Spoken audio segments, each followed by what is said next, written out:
My son locked me in his guest bathroom for 96 hours without food or water, just so he could mortgage the roof over my head to a loan shark. He thought I was a senile old man who would die quietly on the cold tile. He thought the $8 million Malibu villa he lived in was his to sell. But when I finally walked out of that bathroom, I didn't call the police. I didn't scream. I simply made one phone call that sold the house from under his feet, canceled his credit cards, and left the country before he even knew he was homeless. My name is Victor Halloway. I am 68 years old, and this is how I taught my son that you never bite the hand that feeds you, especially when that hand still signs the checks. Before I tell you how I destroyed his life, tell me in the comments where you are watching from. Hit like and subscribe if you believe that respect is earned, not inherited. The thirst was the first thing that woke me. It was a physical weight, heavy and sharp, sitting at the base of my throat, like a stone I had swallowed and could not dislodge. My tongue felt like sandpaper against the roof of my mouth. I tried to swallow, but there was nothing there, just a dry click in my throat that sent a spasm of pain radiating down my neck. I opened my eyes, but the darkness was absolute. For a second, I forgot where I was. I reached out, expecting the soft cotton of my sheets, but my hand met the unforgiving, bone-chilling cold of Italian marble. Then the memory hit me like a physical blow. The bathroom, the guest suite, the door that wouldn't open. It was day 4, or maybe day 5. It was hard to tell in the dark. I tried to push myself up, but my arms trembled violently. My 68-year-old muscles had stiffened from sleeping on the hard floor, curled into a fetal position to conserve warmth. I dragged myself toward the sink, my knees scraping against the grout. I reached up, fumbling for the cold metal of the faucet. I turned the handle. Nothing. Not a drop. Not a gurgle. Just the hollow hiss of air. They had cut the water to this room from the main valve outside. It wasn't an accident. A jammed door is an accident. A jammed door with the water supply specifically severed is a prison. I slumped back against the cabinet, the silence of the room amplifying the pounding of my own heart. But then the silence broke. A heavy rhythmic thumping started to vibrate through the floorboards. Bass. Music. It was coming from downstairs. It was loud, celebratory, the kind of house music Brandon played when he wanted to impress people. I mustered every ounce of strength I had left. I grabbed a heavy brass towel holder I had ripped from the wall 2 days ago and slammed it against the door. Brandon, open this door. My voice was a croak, a pathetic rasp that barely carried across the room. I tried again, screaming with my chest, not my throat. Help me. Someone help me. The music didn't stop. If anything, it got louder. I could hear laughter now. The clinking of glass. The distinct, high-pitched shriek of my daughter-in-law Monica laughing at something. They were having a party. My son and his wife were hosting a gala in the very house where his father was slowly dying of dehydration a few feet above their heads.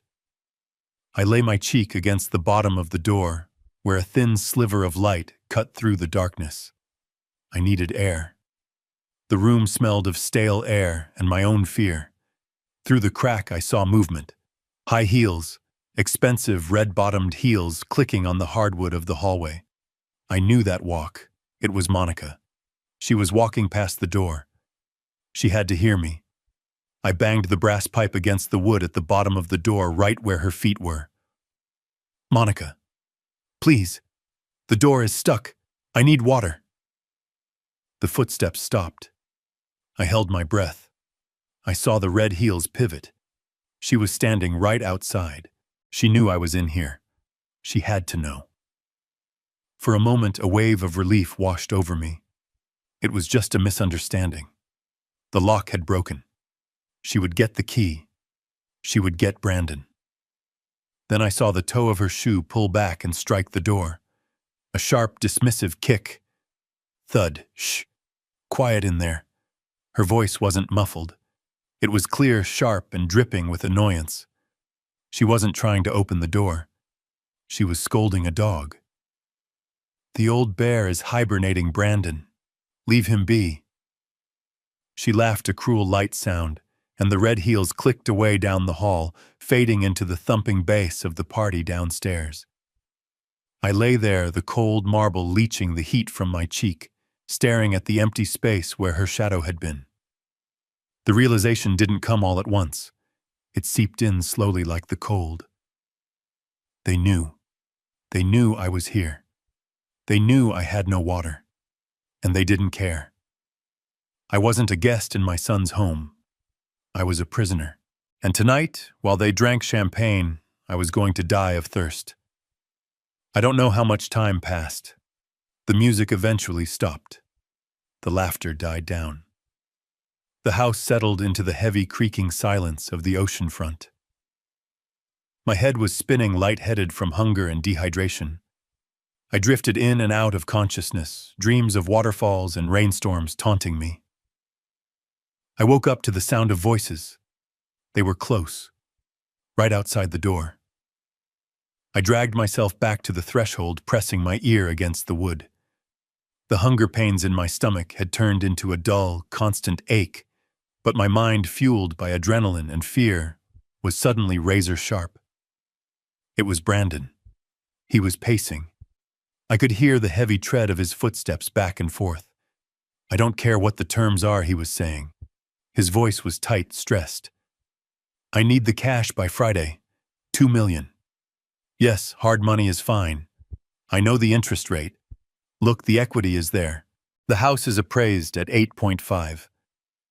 I froze. He was taking out a loan. A hard money loan. I knew what that meant.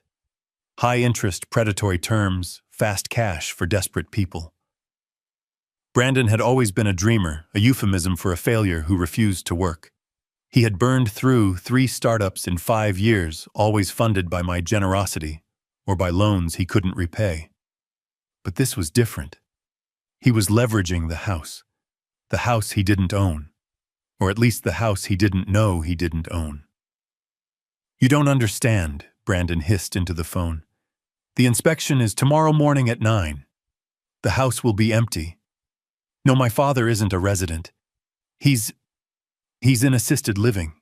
He's not here. The property is mine, free and clear. I am the sole occupant." "Yes.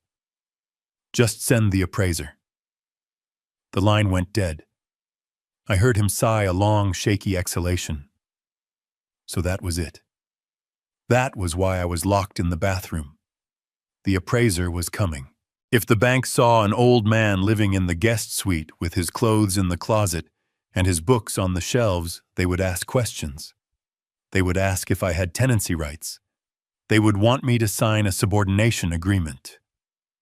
Brandon needed the house to look like a bachelor pad, a clean asset he could leverage to save whatever sinking ship he was currently captaining.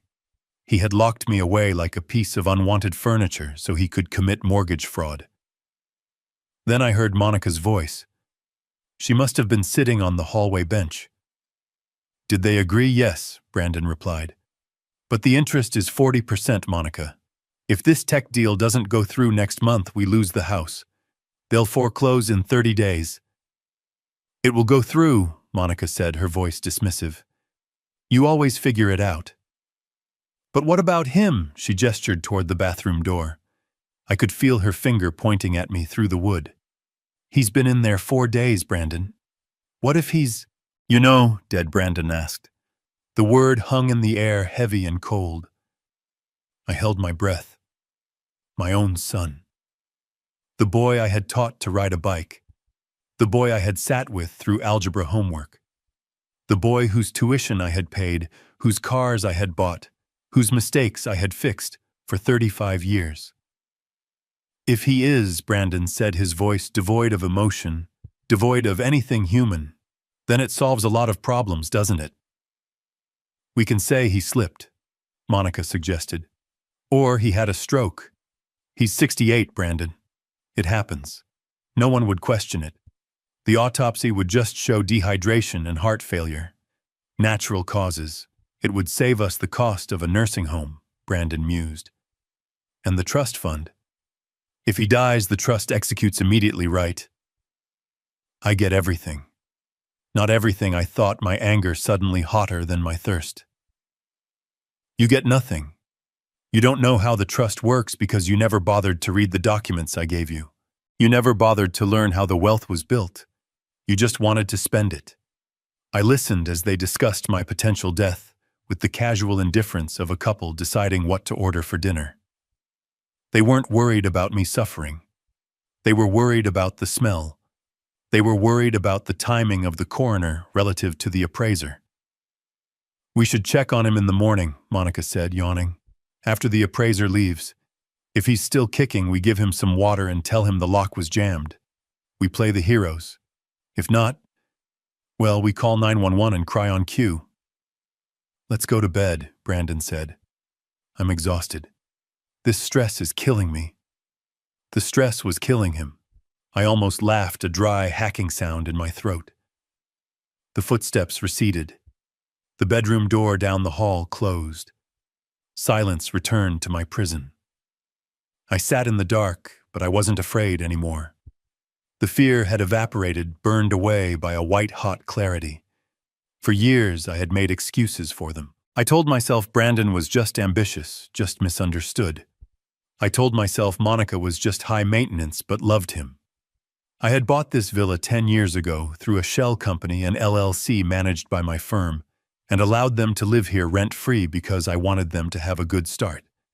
I kept the deed in the LLC's name for tax purposes, I told them. But deep down, I think I knew. I think I knew that if I gave Brandon the title, he would lose it. But I had never imagined this. I never imagined he would trade my life for a loan. I looked at my hands in the darkness. They were shaking, but not from weakness. They were shaking with rage. I wasn't going to die in this bathroom. I refused. I was going to survive. I was going to walk out of here. And when I did, I was going to burn their world to the ground. I didn't need violence. I didn't need to shout. I was Victor Halloway. I built skyscrapers in Dubai. I negotiated contracts with governments. I had hidden my true net worth and my power from my son to keep him humble, but clearly I had failed. Now I would show him exactly who he was messing with. I spent the rest of the night licking the condensation off the cold water pipes under the sink. It was metallic and dusty, but it was moisture. I paced the small room 3 steps forward, 3 steps back, forcing blood into my legs. I mentally rehearsed every asset I owned, every account number, every legal clause in the trust. I formulated the plan. Morning came. I knew it was morning because the sliver of light under the door turned gray, then white. I heard the doorbell ring downstairs at 9 sharp. The appraiser. I heard Brandon's voice, charming, confident, showing the man around. Yes, Master Sweet, here. Guest rooms all empty. We use them for storage mostly. No tenants. Just my wife and I. I could have screamed. I could have banged on the door right then. The appraiser would have heard me. He would have called the police. Brandon would have been arrested. But arrests take time. Trials take years. And Brandon might get bail. He might talk his way out of it. He might say I was a confused old man who locked himself in. No. I didn't want him arrested. I wanted him destroyed. I wanted him to feel the rug being pulled out from under him when he thought he was standing on solid ground.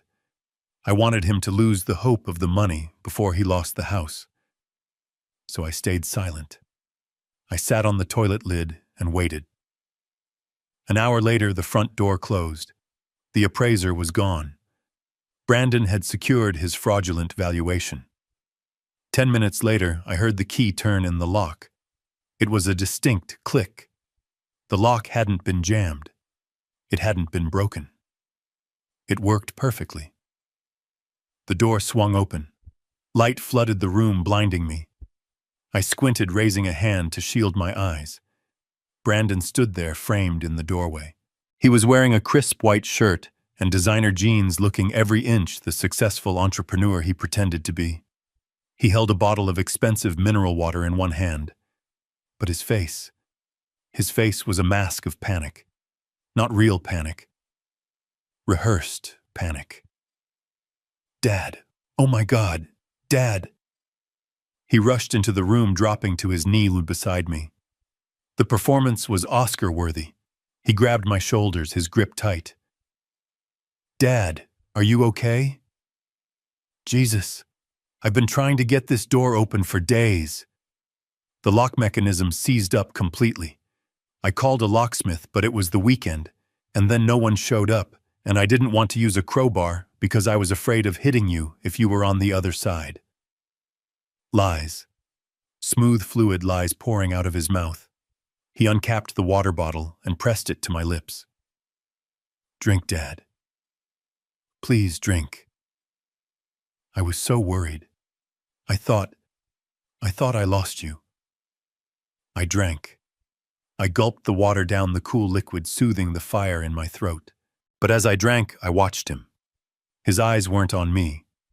They were darting down to his phone, which was buzzing in his other hand.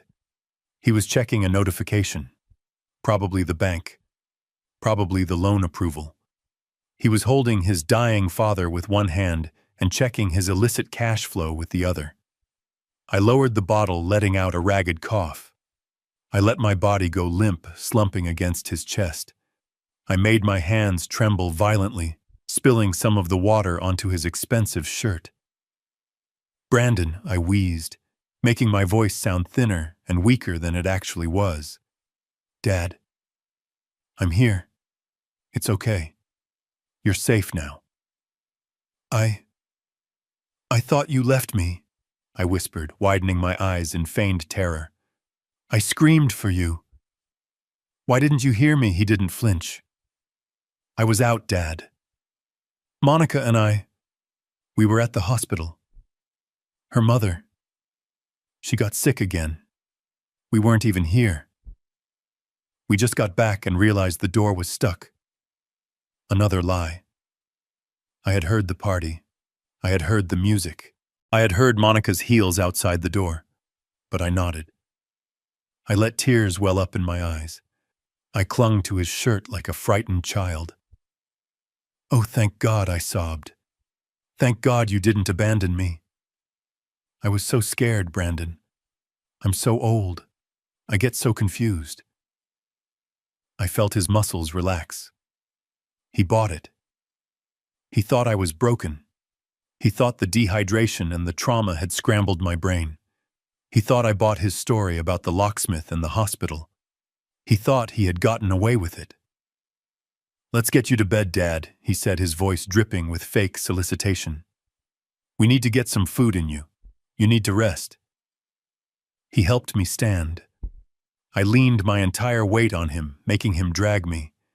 As we walked out of the bathroom, I saw Monica standing at the top of the stairs.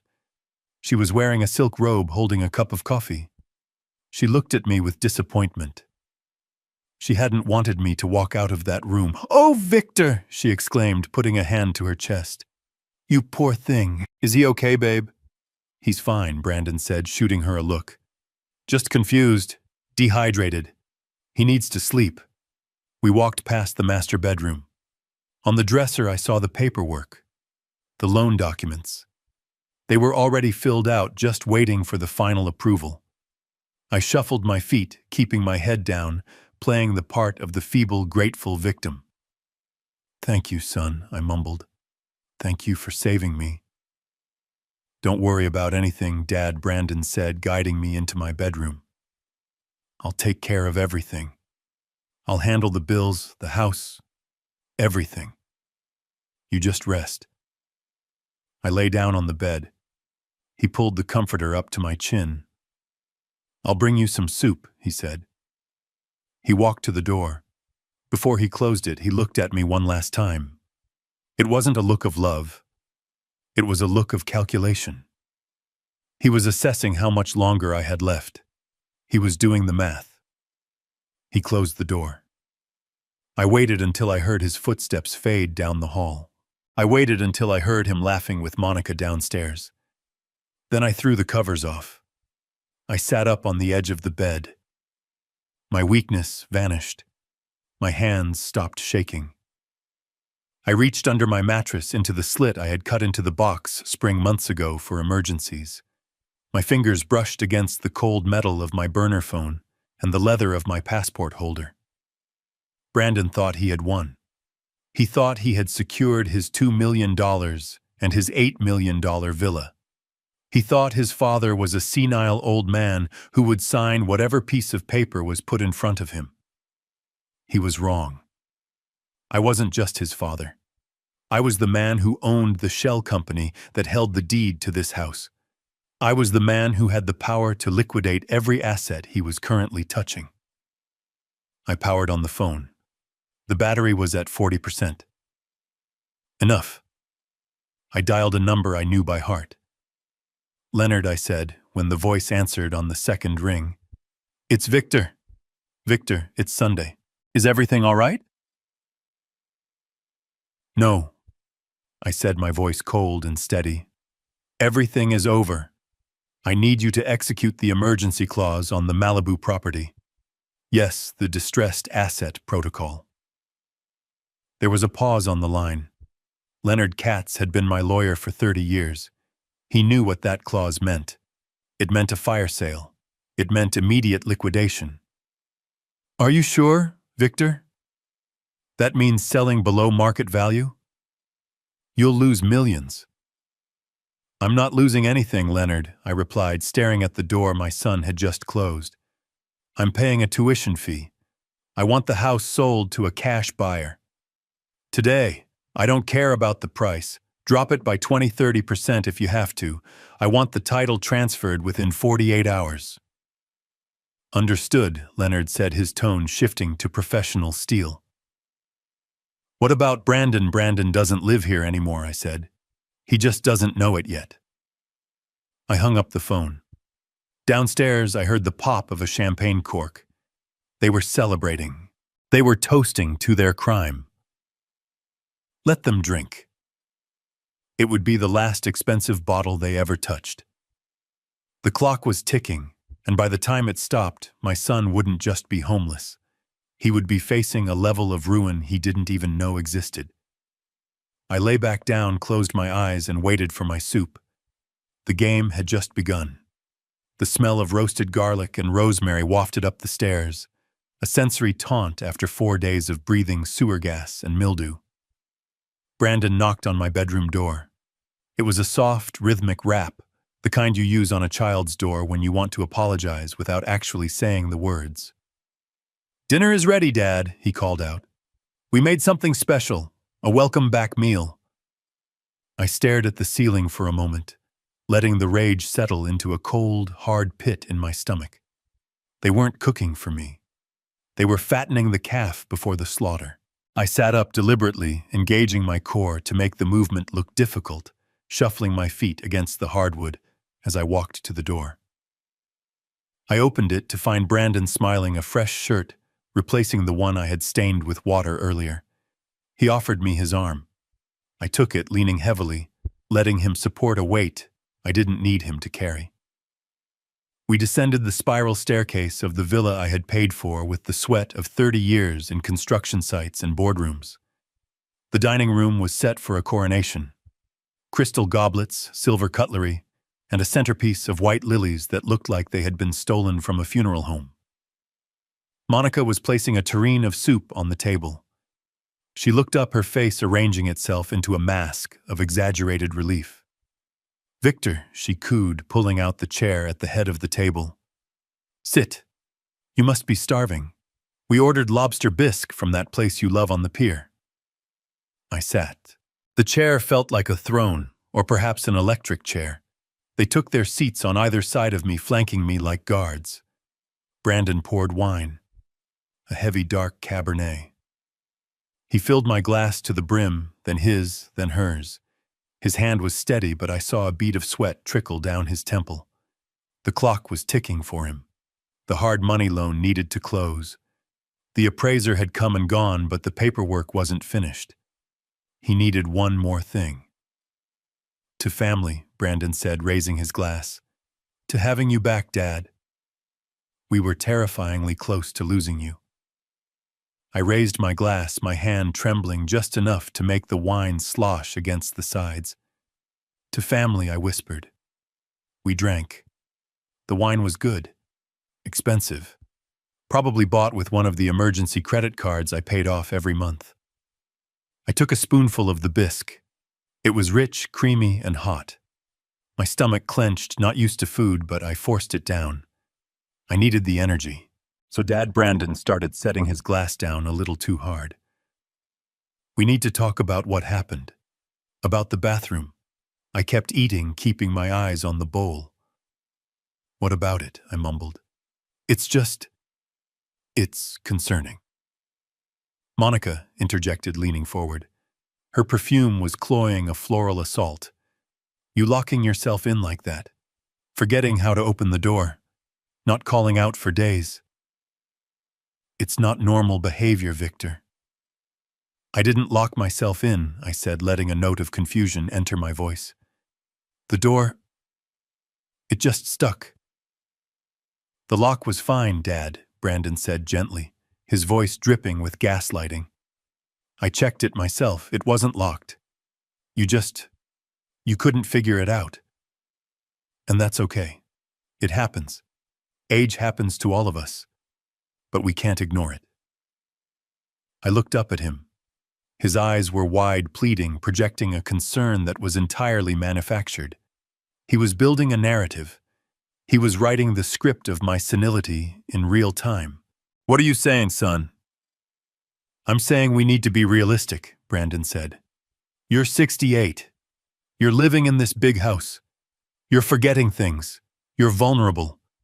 God forbid if the house caught fire, or if you had a medical emergency you wouldn't be able to manage. He reached under the table. I heard the rustle of paper. My muscles tensed. Here it comes. The kill shot.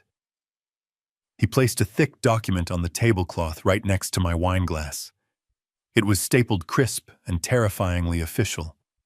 I had Leonard draw this up a while ago, just in case Brandon lied. Leonard Katz wouldn't draw up a suicide note for his oldest client without calling me first. This was a template, a download from the internet. It's a power of attorney, Dad. Specifically, a durable financial and medical power of attorney. I stared at the paper. The words swam before my eyes, not because I couldn't read them, but because the audacity was blinding. It granted Brandon Holloway full authority to manage my assets, sell my property, access my bank accounts, and make medical decisions on my behalf if I were deemed incapacitated. And judging by the conversation we were having, my incapacitation was already a decided fact in his mind. Why, I asked, my voice trembling with a mix of acting and genuine fury. Why do I need this? Because I need to pay the bills, Dad Brandon said, his patience thinning. I need to handle the maintenance on the house. I need to make sure your insurance is paid. I can't do that if I have to ask you for a signature every time you get confused or lock yourself in a bathroom. This just lets me take care of you. It lets me handle the heavy lifting so you can rest. Sign it, Victor, Monica urged, pushing a pen toward me. It's for your own good. We just want you to be safe. I looked at the pen. It was a Mont Blanc, a gift I had given Brandon for his college graduation. He was using my own gift to sign away my life. I reached for the pen. My hand shook violently. I watched Brandon's eyes. They were laser-focused on the tip of the pen, hungry, desperate. He needed this signature. The loan shark probably required a title transfer or a guarantor. And since the house was in an LLC, he needed control of the LLC. This document would give him that control. If I signed this, I was homeless. If I signed this, I was dead. I picked up the pen. I brought it to the paper. Brandon held his breath. Monica leaned in. I don't know, I stammered. I should read it first. There's nothing to read. Dad, Brandon snapped, his voice cracking. It's standard legal jargon. Just sign the damn paper so we can eat. He realized his mistake immediately. He softened his tone. Please, Dad. Just sign it. For my peace of mind. I nodded slowly. Okay. Okay, son. If you say so. I moved the pen to the signature line, but as I did, I let my elbow spasm. A violent, jerky movement. My arm lashed out, hitting the heavy crystal goblet of red wine. It tipped. The dark liquid surged out like a tidal wave, crashing directly onto the document. The paper soaked it up instantly, turning from crisp white to a soggy, bleeding purple. The ink of the printed text blurred into illegibility. The wine spread across the tablecloth, dripping onto Brandon's lap. No, Brandon roared, jumping up. He grabbed the document, shaking it, purple drops flying everywhere. It was ruined. A sodden, useless pulp. Dad. What is wrong with you? He screamed, his face twisting into a mask of pure hatred. I shrank back in my chair, dropping the pen. Oh no. Oh, I'm so sorry. I'm so clumsy. My hand. It just jumped. Monica was dabbing at the table with a napkin, shooting daggers at me with her eyes. You ruined it, she hissed. You ruined the whole document. Brandon threw the soggy paper onto the floor. He looked like he wanted to hit me. He looked like he wanted to finish the job the bathroom hadn't. He ran a hand through his hair, breathing hard. He was calculating. It was Sunday night. No lawyers were open. He couldn't get another draft printed and notarized until tomorrow morning. But the loan shark was expecting the paperwork first thing. I'm sorry, Brandon, I whined, playing the pathetic old man to the hilt. I'm just so shaky. I'm so sorry. It's fine. Brandon choked out, his voice tight with suppressed violence. It's fine, we'll do it tomorrow. I'll print another one in the morning. We'll go to the notary together. I nodded eagerly. Yes, tomorrow. I'll sign it tomorrow, when I've had some sleep. I'm just so tired right now. Go to bed, Brandon said, not looking at me. Just go to bed, Dad. I stood up, using the table for support. I looked at the mess I had made. The wine looked like blood on the white cloth. A foreshadowing. Good night, son, I said. Thank you for the soup. I shuffled out of the room. I felt their eyes boring into my back. They hated me. They despised my weakness, my age, my existence. They thought they had lost a day, a minor inconvenience. They didn't realize they had just lost everything. I climbed the stairs, my heart hammering a rhythm of war. Tomorrow. He wanted to go to the notary tomorrow. He wouldn't get the chance. By the time the sun rose, I would be gone, and the avalanche I was about to trigger would be unstoppable. I went into my room and locked the door. Not because I was afraid of being locked in again, but because I needed privacy for what came next. I pulled my burner phone from under the mattress. It was time to make the call that would turn their villa into a tomb. I had bought myself 12 hours. I only needed one. The soup was cold in my stomach, but the taste of victory was already sweet on my tongue. The sun was blinding when I stepped out the front door, a stark contrast to the 4 days of darkness I had just survived. I shuffled my feet, leaning heavily on a cane I had dug out of the closet, a prop from a knee surgery 5 years ago that I no longer needed. Brandon was in the kitchen, furiously typing on his laptop, his phone pressed between his ear and shoulder. He barely looked up when I told him I needed fresh air. He just waved a hand, dismissive, distracted by the frantic reconstruction of the document I had ruined with red wine the night before. He told me to stay in the driveway, to not wander off. I nodded my head, bobbing with the exaggerated tremors of the elderly, and closed the door behind me. I walked down the long paved driveway of the villa, the gravel crunching under my orthopedic shoes. I stopped at the mailbox, pretending to catch my breath, checking to see if he was watching from the window.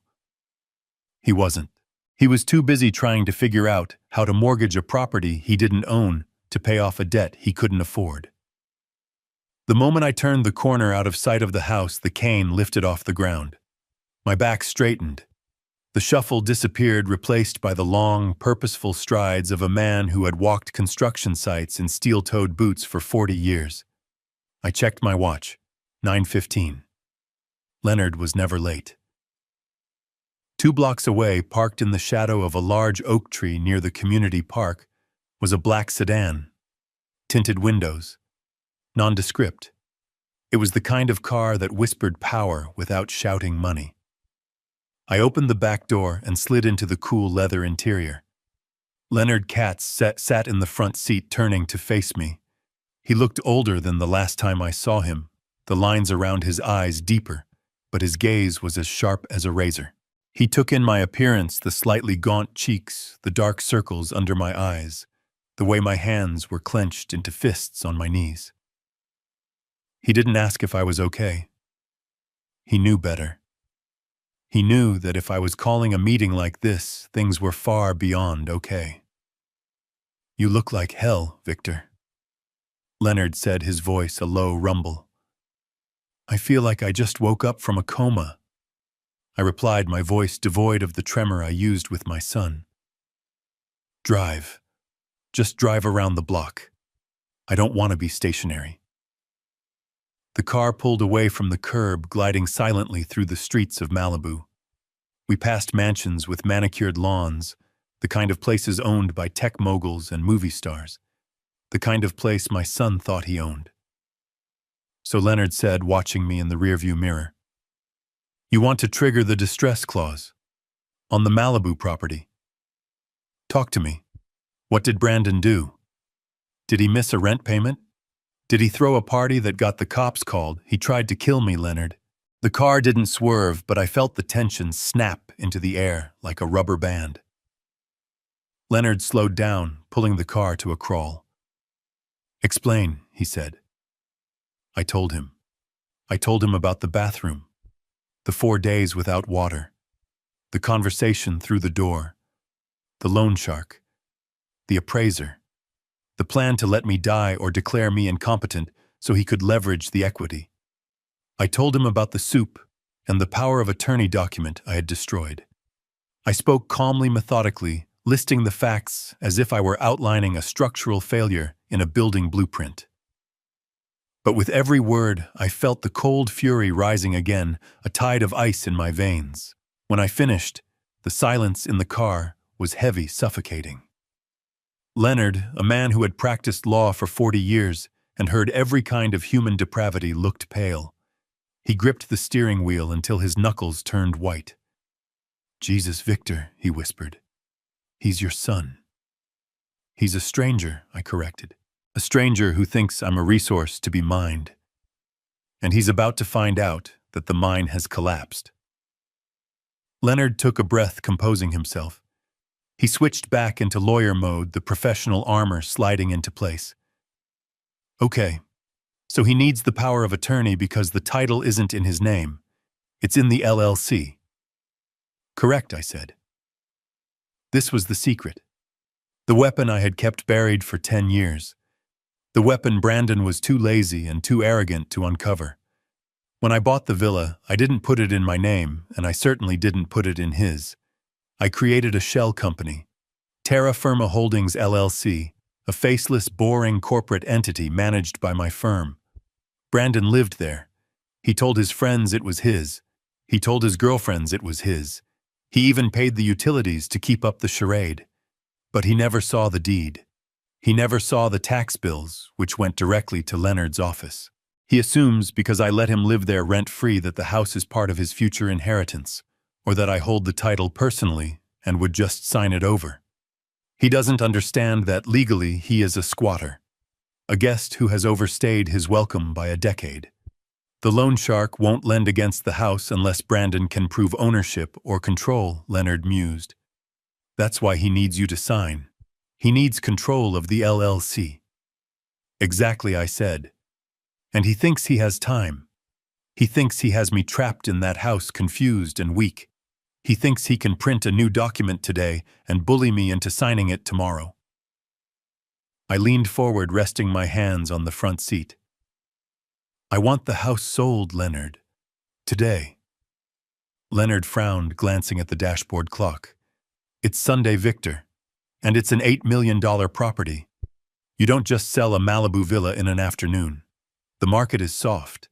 It takes months to find a qualified buyer, inspections, escrow. I don't want a market sale, I cut him off. I want a liquidation. I want you to contact the Chen family. Leonard's eyes widened. The Chens. They've been trying to buy into this neighborhood for 2 years, I said. You told me last month they made a cash-off offer on the property next door and got outbid. They have liquid capital. They want a trophy home. Call them. Victor Leonard warned, his voice cautious. If you go to them directly with a distress sale, they are going to smell blood. They will lowball you. You're going to lose 20%, maybe more. We're talking about walking away from almost $2 million just to speed this up. I laughed, a dry, humorless sound. You think I care about the money, Leonard? I have enough money to buy this neighborhood. This isn't a financial transaction. It's an eviction. It's an exorcism. I looked out the window at the ocean flashing by between the houses. I want you to offer it to them for $6.5 million. Cash, as is. No inspections, no contingencies. But the closing has to happen in 48 hours. The title transfer happens immediately. Leonard let out a low whistle. 6.5. They'd be idiots to say no. They'll wire the funds before lunch. That's the point, I said. I want the ink dry before Brandon even knows the house is on the market. I want the new owners walking through the front door while he's still trying to figure out how to forge my signature. But Victor Leonard pressed, playing the devil's advocate as a good lawyer should.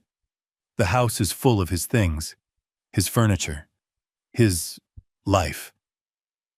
The contract usually gives 30 days for possession. No possession clause, I said firmly. Immediate occupancy. The Chens can have the furniture. They can have the art. They can have the clothes in the closet for all I care. I want the contract to state that the property is sold, contents included. Brandon leaves with what he can carry. Leonard stayed silent for a long moment, processing the brutality of the move. It was nuclear. It was total war. It was the kind of maneuver we used against hostile corporate takeovers, not against family. Are you sure? Leonard asked softly. Once I make this call, Victor, it's done. The Chens don't play games. If we sign, the house is theirs. Brandon will be on the street. And if he really owes money to loan sharks, this could get dangerous for him.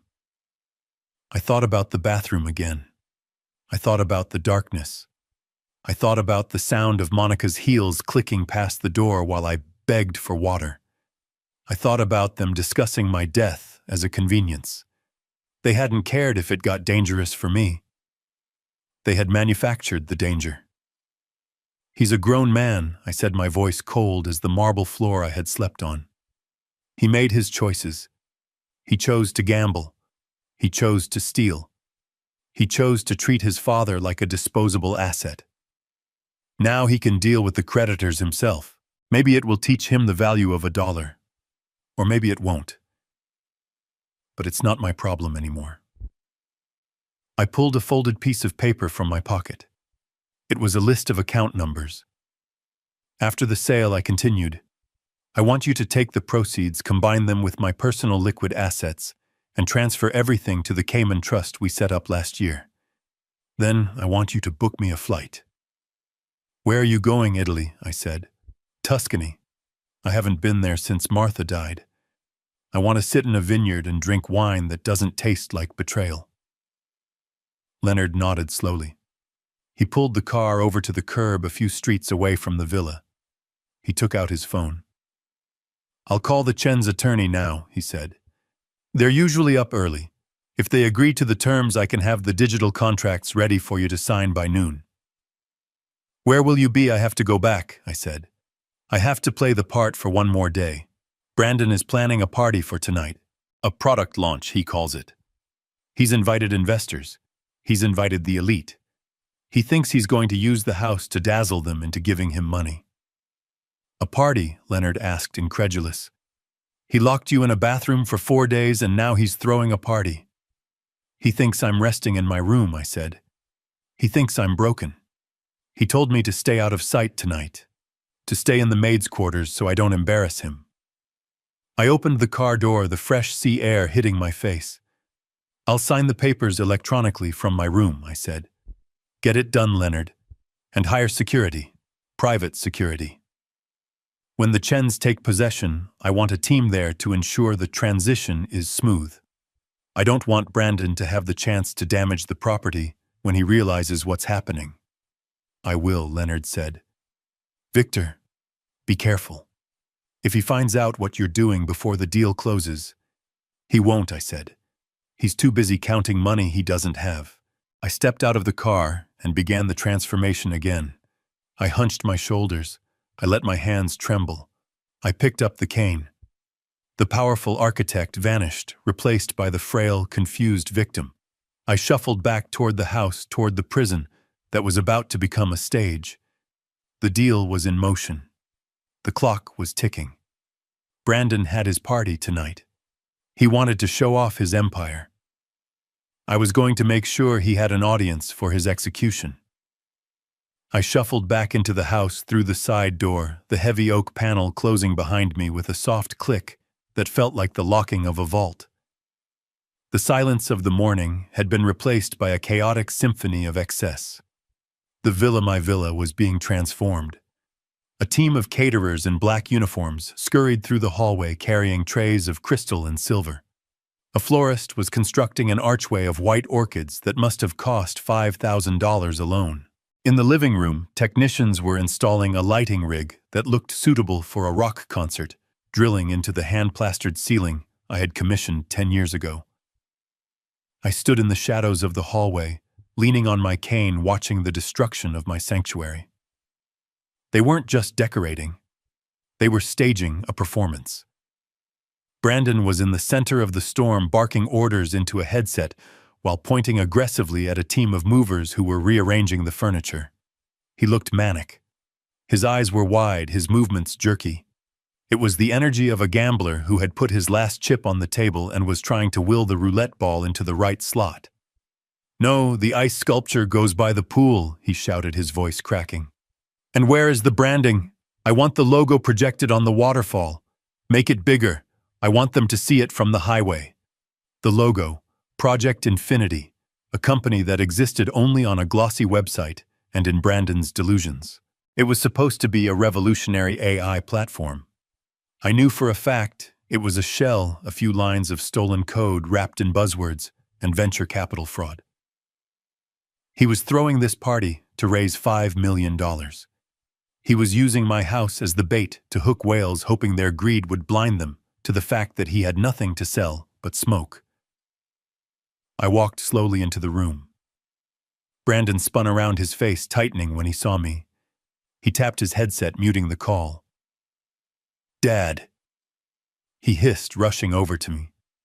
What are you doing walking around? Look at this place. It's a madhouse. You could get hurt. He didn't care if I got hurt. He cared that I looked like a ghost. I was wearing the same stained clothes from yesterday. I hadn't shaved. I looked exactly like what I was portraying, a confused, neglected old man. A blemish on his perfect image. I wanted to see, I mumbled, gesturing vaguely at the lights. It's so bright, Brandon. What's happening? It's the launch, Dad, he said, his voice tight with impatient condescension. I told you. Tonight is the night. The investors are coming. The press is coming. This is it. This is the night everything changes. He gripped my arm, his fingers digging into the loose skin. Listen to me, Dad. This is vital. Tonight has to be perfect. These people, they judge everything. They judge the house, the food, the atmosphere. They need to see success. They need to see power. He looked me up and down, his lip curling in distaste. They can't see you. Not like this. You look sick, Dad. You look like you belong in a hospital. If they see you wandering around, drooling and shaking, they'll think I can't even manage my own family. They'll think I'm weak, and nobody invests in weak. I stared at him, letting my mouth hang open slightly. The cruelty was breathtaking. He wasn't just ashamed of me. He viewed me as a liability to his fraud. So what do? I whispered. Brandon sighed, steering me toward the back of the house, away from the ocean view, away from the light. I've set up the maid's quarters for you, he said. The maid's quarters, a small windowless room off the laundry area. It had a twin bed and a small television. It was where the cleaning staff took breaks. It was the only room in the 8,000-square-foot house that didn't have a view of the Pacific. It's comfortable, he insisted, pushing me along. It's quiet. You won't hear the music. You can just sleep. I'll bring you dinner later once the speeches are over. Just stay there. Okay. Lock the door from the inside if you have to. Just don't come out until the last guest leaves. He stopped at the door to the laundry room. He looked at me, waiting for resistance. He was ready to bully me, to threaten me. He was ready to use the power of attorney argument again. I looked at the small, dark room. It was a cell, another prison. But unlike the bathroom, this one had a purpose. It was the backstage area for my final act. Okay, son, I said, softly, lowering my head. I don't want to ruin your big night. I'll stay in the room. I'll be quiet. Relief washed over his face. It was almost insulting how easily he believed I had given up. Thanks, Dad, he said, patting my shoulder. It's for the best. You'll be safe here. He turned and walked away, already speaking into his headset again, shouting about canapes and champagne vintages. He didn't look back. He didn't see me straighten my spine. He didn't see the cold smile that touched my lips. I walked into the maid's room and closed the door. I didn't lock it. I wouldn't be staying long. I sat on the narrow bed and pulled out my burner phone. It was 11:00 a.m. Leonard's message was waiting. The contract is signed. The wire transfer from the Chen family has cleared. The funds are in the Cayman Trust. The deed transfer has been electronically recorded with the county clerk. As of 10:45 a.m., Terra Firma Holdings LLC no longer owns the property. The new owners, Mr. and Mrs. Chen, have been notified that the property is ready for immediate possession. Their security team is en route. I let out a breath I didn't know I had been holding. It was done. The house didn't belong to me anymore, and it certainly didn't belong to Brandon. He was currently spending thousands of dollars decorating a stranger's living room. He was setting up a stage on land he was trespassing on. I sent a text back to Leonard. Is everything in place for tonight? The reply came instantly. Yes. The Chens will arrive at 8:30 p.m. My team will be with them. Victor, are you sure you want to be there? It's going to be volatile. I typed my response slowly. I wouldn't miss it for the world. I put the phone away. Now I had to prepare. Brandon thought I was a senile old man in stained clothes. He had forgotten that before I retired, I was known as the Iron Architect.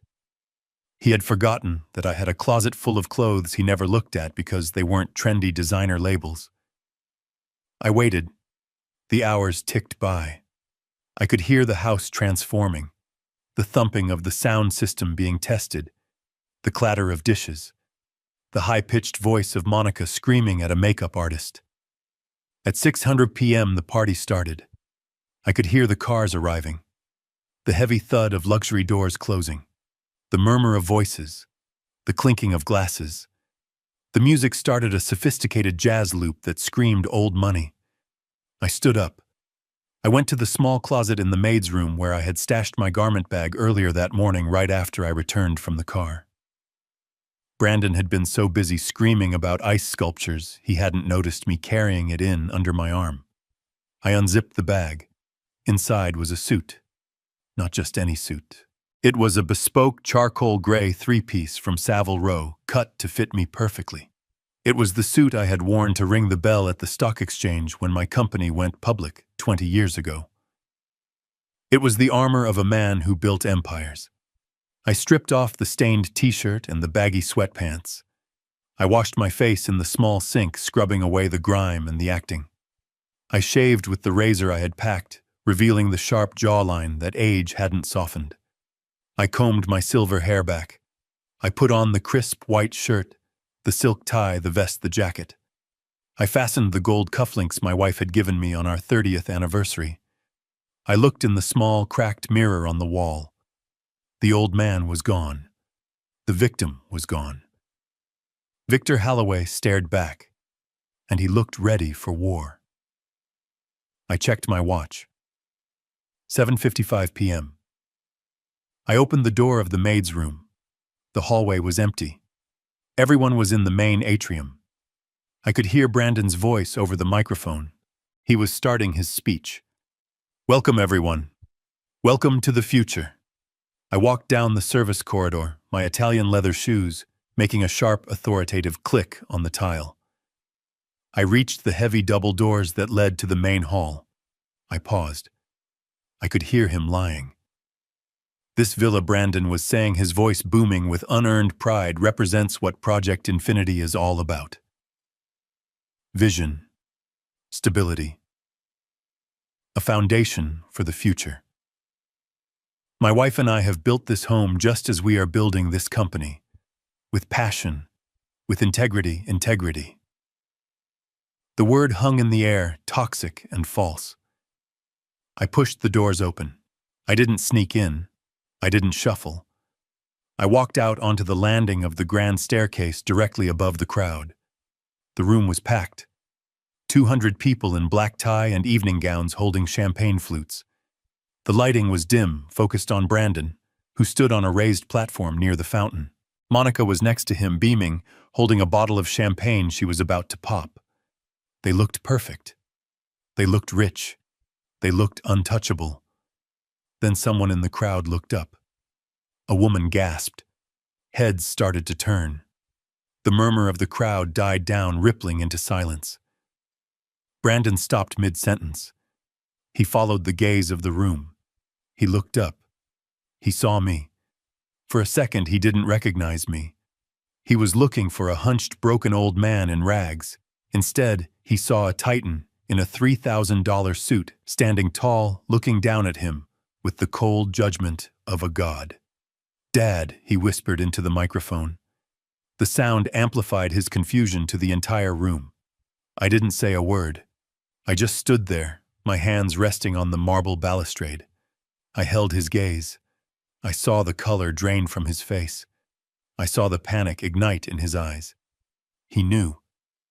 In that split second before a single word was spoken, he knew the script had changed. Whatever he was about to say died in his throat. Because at that exact moment, the heavy front doors of the villa directly behind the crowd swung open with a crash. The silence shattered. Heads turned again. Leonard Katz walked in. He was flanked by 4 men in dark tactical uniforms, with security badges on their chests. And behind them walked a quiet, elegant Chinese couple. Brandon stepped down from the podium, his microphone feedbacking with a high-pitched squeal. "Who are you?" he shouted, his voice cracking. "This is a private event. Security." "Get them out. There was no security." He hadn't paid them. Leonard didn't stop. He walked straight through the crowd, the guests parting like the Red Sea. He walked right up to the podium, reaching into his briefcase. Brandon Halloway. Leonard asked, his voice projecting clearly without a microphone. "Yes, who the hell are you? You're ruining my launch." Leonard pulled out a document with a red seal. He held it up. "I am Leonard Katz, attorney for the owners of this property, and I am afraid you are the one trespassing." The room gasped, a collective intake of breath that sucked the air out of the party. What Brandon laughed, a nervous, high-pitched sound. "That's insane. This is my house. My father gave it to me." "I didn't give you anything," I said. My voice boomed from the top of the stairs. It was deep, steady, and powerful. Brandon spun around to look at me. I let you stay here, Brandon. I continued descending the stairs slowly, one step at a time. I let you pretend. But the lease is up. I reached the bottom of the stairs. I walked through the stunned crowd who stared at me with a mix of awe and terror. I walked up to my son. Up close I could smell the fear on him. It smelled like cheap sweat under expensive cologne. Dad, what are you doing? He hissed, leaning in his eyes, darting around at the investors. You're embarrassing me. Go back to your room. We'll talk about this later. There is no later, I said loud enough for the investors in the front row to hear. And there is no room. This house was sold this morning. I gestured to the Chinese couple standing with Leonard. Meet Mr. and Mrs. Chen, I said. The new owners. Brandon looked at them, then at me, then at Monica. Monica had dropped the champagne bottle. It shattered on the floor, exploding into foam and glass, but no one moved. Sold, Brandon whispered. You can't sell it. You're senile. You signed... I signed nothing, I said, leaning in close so only he could see the fire in my eyes. I spilled soup on your fraud, and then I sold the asset you tried to steal.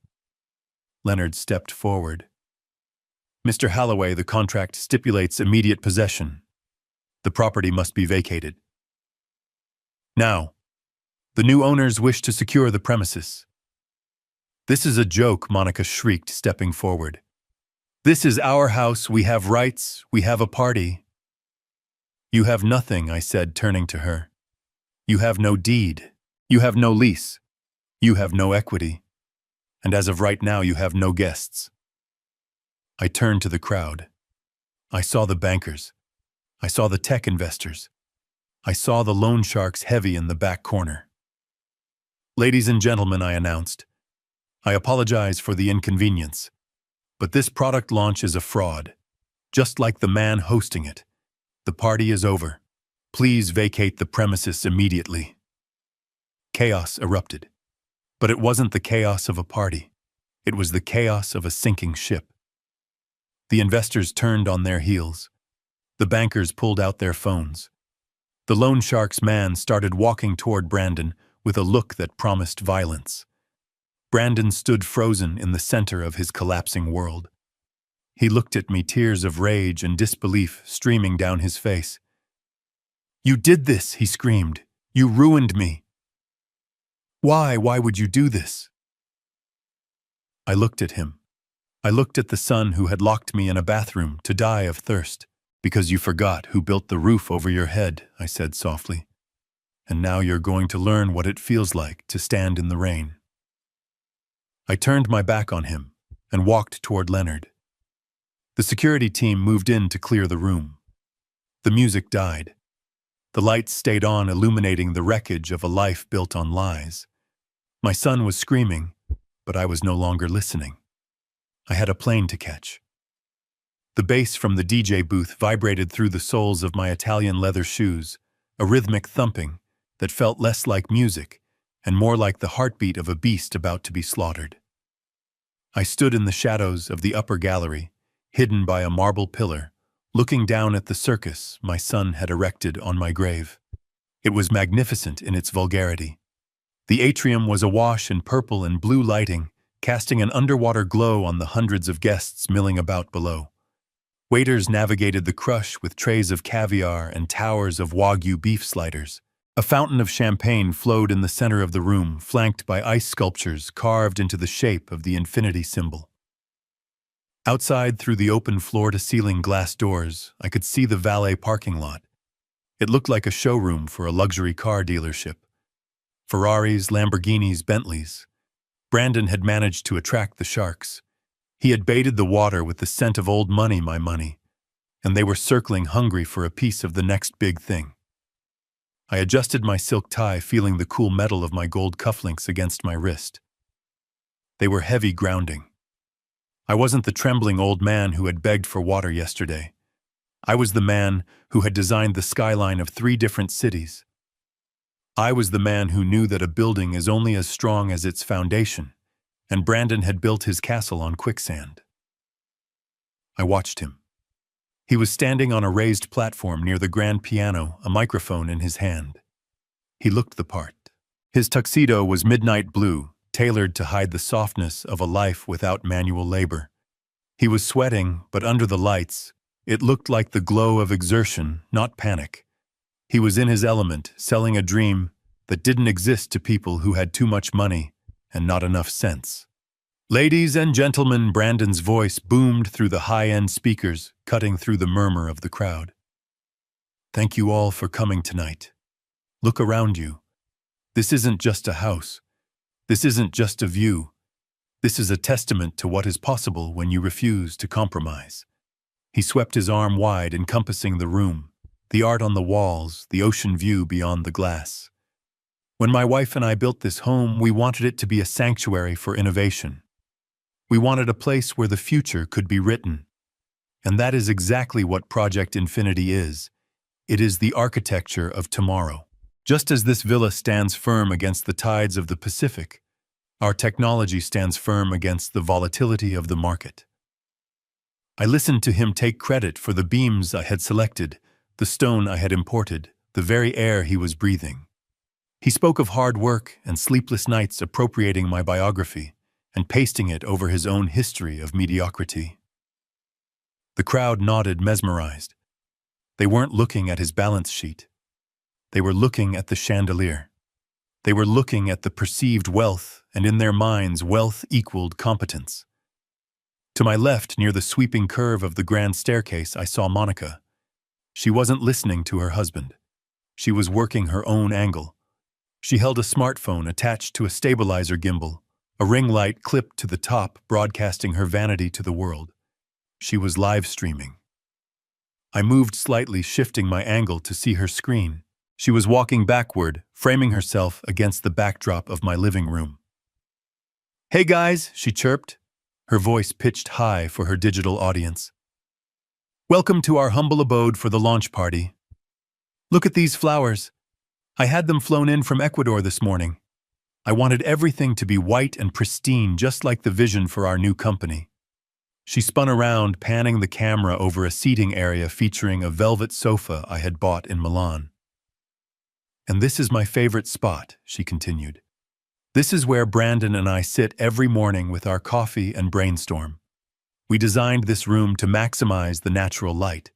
It's so important to curate your environment for success. You know, if you want to live a high-vibration life, you have to surround yourself with high-vibration things." High vibration. The only thing vibrating in that house was the phone in Brandon's pocket, likely blowing up with messages from the loan shark wondering why the title transfer hadn't gone through yet. She walked over to a wall adorned with a large abstract painting. It was an original I had acquired at an auction in London 15 years ago. It was worth more than the combined annual salary of everyone in that room. "This piece," Monica said, touching the canvas with her manicured nails, leaving a smudge of oil from her skin on the priceless pigment. "We picked this up on our last trip to Europe. It just spoke to us. It represents the chaos of creation. It's so personal to us. It was personal, but not to them. It was the painting Martha and I had bought to celebrate our 20th anniversary. It was the last big purchase we made before she got sick." Seeing Monica touch it, claiming it as a prop for her influencer narrative, ignited a cold fire in my chest that burned hotter than the thirst had. They had stolen my water. They had stolen my safety. Now they were stealing my history. Enough. The word didn't leave my lips, but it rang in my head like a gavel strike. It was time. I stepped out from behind the pillar. I didn't rush. Men of power do not rush. I walked to the top of the grand staircase, the focal point of the entire atrium. I stood there for a moment, a silhouette against the backlit hallway. I smoothed the front of my charcoal vest. I checked the break of my trousers on my shoes. I was impeccable. I was the Iron Architect. Below me, the party raged on. Brandon was building to his crescendo. "We are asking for $5 million tonight," he shouted, his voice rising with passion. "Not as a donation, but as an invitation. An invitation to join us at the summit, to share in this life, to share in this success." I took the first step down. My leather sole hit the marble stair with a sharp, deliberate clack. It was a sound that cut through the ambient noise of the party like a gunshot. I took the second step. Clack. A woman in the front row, a socialite wearing diamonds that looked heavy enough to drown her, glanced up. Her eyes widened. She nudged the man beside her. He looked up. I took the third step. Clack. The ripple effect was instantaneous. It started from the base of the stairs and spread outward. Faces turned upward.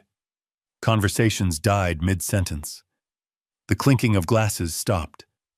The DJ, sensing the shift in the room's energy, faded the music down, leaving only the echo of Brandon's voice. And when we look back on this night, we will remember. Brandon faltered.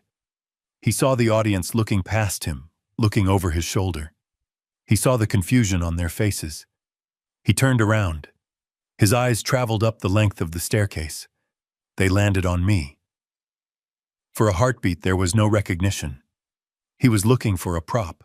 He was looking for the shuffling, stained, broken old man he had stashed in the maid's room like a dirty secret. He was looking for a victim. Instead, he saw a predator. He saw the suit. The cut was perfect, emphasizing the breadth of my shoulders and the straightness of my spine. He saw the silver hair combed back and gleaming. He saw the jawline freshly shaven and set in stone. He saw the eyes clear, sharp, and utterly merciless. The color drained from his face so fast it looked like a physical effect. His mouth opened, but no sound came out. The microphone in his hand dropped to his side, thumping against his leg. "Dad," he mouthed. The word was a whisper, but in the sudden, suffocating silence of the room, it carried to the back corners. I didn't answer. I didn't smile. I kept descending one step at a time, my eyes locked on his. I was the descending blade of a guillotine. Monica, who had been busy reading comments on her live stream, finally noticed the silence. She turned the camera around. She looked up. Her reaction was visceral. She dropped the phone. It clattered onto the marble floor, cracking the screen, the ring light flickering and dying. She took a step back, her hand flying to her throat. She looked at me as if she were seeing a ghost. In a way, she was. She was seeing the ghost of the man she thought she had buried in that bathroom. I reached the landing halfway down the stairs. I stopped. I placed one hand on the railing. I surveyed the crowd. I saw the bankers. I saw the investors. I saw the loan shark's enforcer standing near the bar, looking bored but dangerous. I let the silence stretch. I let it become uncomfortable. I let it become unbearable. I wanted them to feel the weight of my presence. I wanted them to understand that the man on the podium was a child playing dress-up, and the adult had finally entered the room. Brandon took a stumbling step toward the stairs. "Dad, what? What are you doing?" He hissed, his voice picking up on the microphone again, sending a frantic, wet sound through the speakers. "Go back to your room. You're sick. You're confused." I looked at him. I looked at the sweat beading on his upper lip. I looked at the terror in his eyes. He knew. Deep down in the reptile part of his brain, he knew the game was over. But he was still trying to spin it. He was still trying to sell the lie. "I am not confused, Brandon," I said. My voice didn't need a microphone. It was projected from the diaphragm trained in boardrooms where billions of dollars were at stake. It was deep, resonant, and terrifyingly calm. I have never been more clear in my life. The crowd gasped, a collective intake of breath. They looked from the impeccably dressed man on the stairs to the sweating, panicked man on the stage. The contrast was brutal. "Security!" Brandon shouted, his voice cracking into a scream. Where is security? Escort him out. He's having an episode. He waved his arms at the doors, desperate for anyone to remove the evidence of his fraud. But no one moved.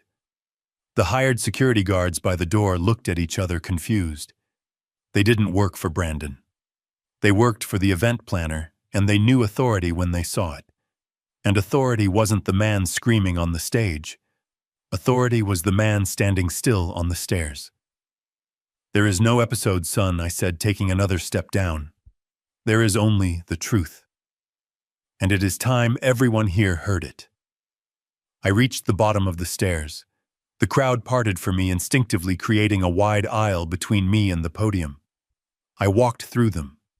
I could smell their expensive perfumes and their fear. They knew a disaster was happening, and they couldn't look away. I walked right up to the edge of the platform.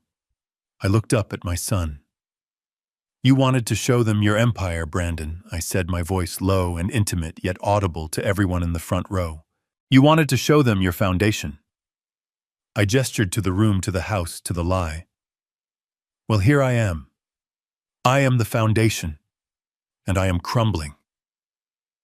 Brandon began to shake. He looked at Monica for help, but she was frozen, staring at the cracked screen of her phone on the floor. He looked at the investors. They were staring at me. Dad, please, he whispered, tears of panic welling in his eyes. Don't do this. Not tonight. We can talk. I'll sign anything. Just go back upstairs. It's too late for signatures, I said. And then the heavy double doors at the main entrance swung open with a boom that shook the glass in the windows. Leonard Katz walked in. He wasn't alone. Flanking him were 4 men in tactical gear, the word security emblazoned on their vests. And behind them walked a quiet, elegant couple who looked around the room with the proprietary air of people who had just bought a very expensive item and found it cluttered with trash. The trap was sprung. The glamour was about to be stripped away, revealing the rot underneath. I looked at Brandon one last time. I hope you enjoyed the party, son, I said, because the bill has just come due. The silence that followed Leonard's entrance was not the stunned quiet of the previous moment. It was a different quality of silence, heavy with the scent of impending violence. The 4 men flanking Leonard were not the rental cops you hire for a gallery opening. They were professionals. They wore tactical black uniforms that absorbed the strobe lights, and their eyes scanned the room with the bored efficiency of men who had cleared rooms much more dangerous than a Malibu cocktail party. Leonard Katz walked through the center of the formation, clutching his leather briefcase like a weapon. Behind him, Mr. and Mrs. Chen stepped into the light. They were an unassuming couple in their 60s, dressed in understated beige and navy, looking around the atrium with critical, assessing eyes.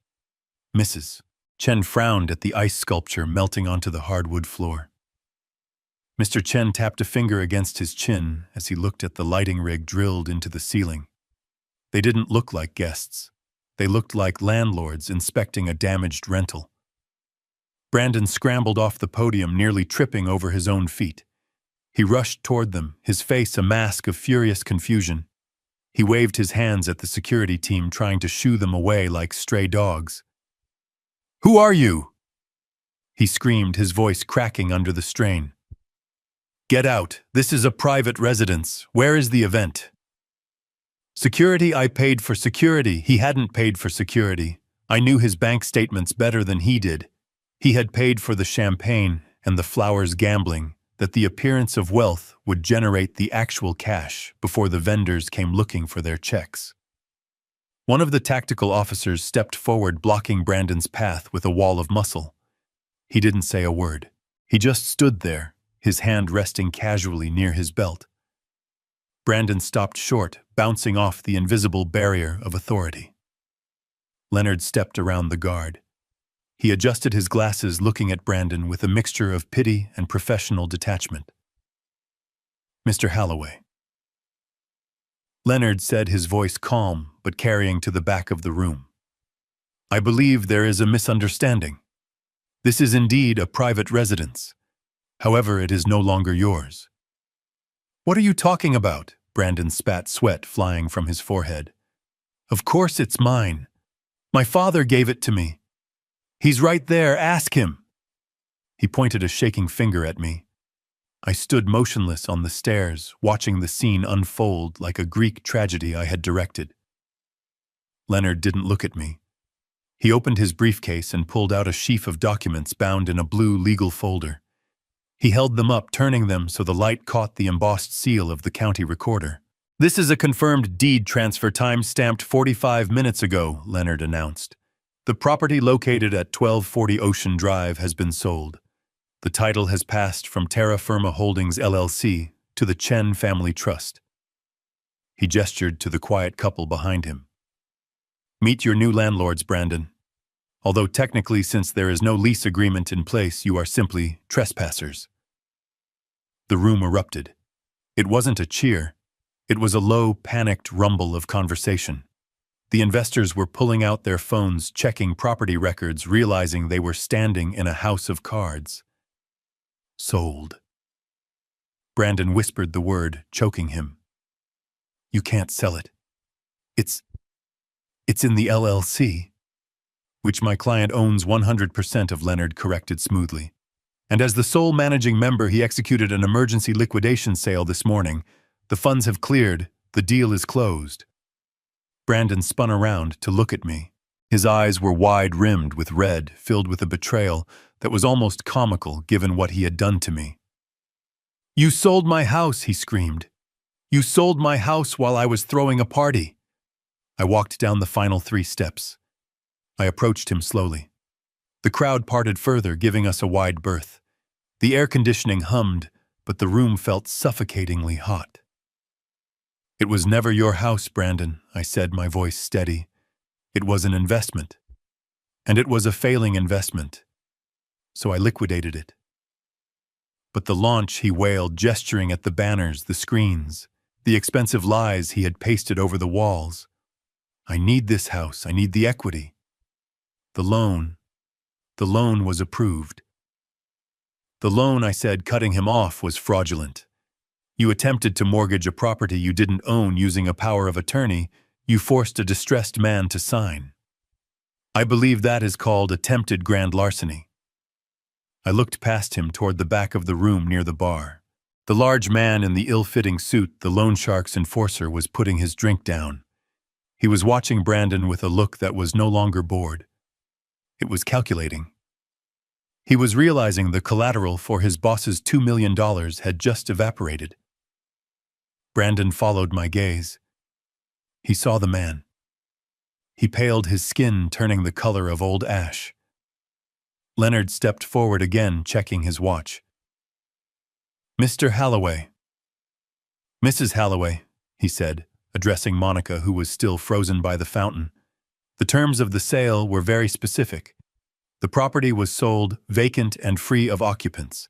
That means the new owners require immediate possession. Possession, Monica squeaked. But we live here. All our stuff is here. My clothes, my studio. Leonard shook his head. The contract specified that the property was sold as is with all contents included. He paused, letting the words sink in. That means the furniture, the art, the electronics, and yes, the clothes in the closets, now belong to Mr. and Mrs. Chen. You are to leave the premises immediately. You may take only what is on your person. No, Monica shrieked, the sound tearing through the room. You can't do that. My purses, my jewelry is upstairs. Your jewelry, I interrupted, purchased with the credit cards I have been paying off for 5 years, is now the property of the estate. Consider it a partial repayment for the fraud. Mr. Chen stepped forward. He spoke for the first time.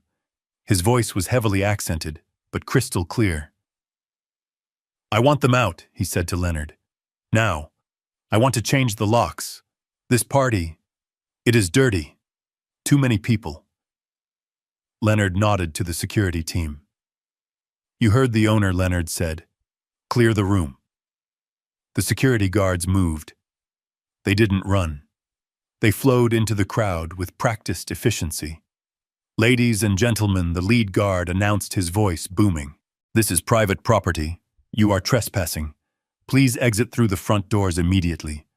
The police have been notified and are en route to assist with the eviction." The mention of police was the final straw.